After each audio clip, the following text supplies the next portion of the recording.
Hey all, welcome back. This is week 4 of my investing through Fidelity. I deposited $150 and invested $15 into each of my favorite stocks. My number of shares and value is increasing every week. I now have a value of about $1,587.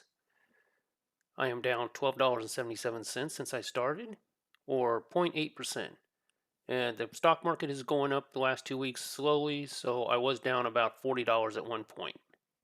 Going over my dividends, Costco is set to pay me 0.74 cents per year, Duke Energy $5.61, JP Morgan $3.70, Main Street $8.27, Altria $11.24, Schwab $4.52, Visa $1.09, VU $1.56. We got Waste Management $2.29, and ExxonMobil $5.85.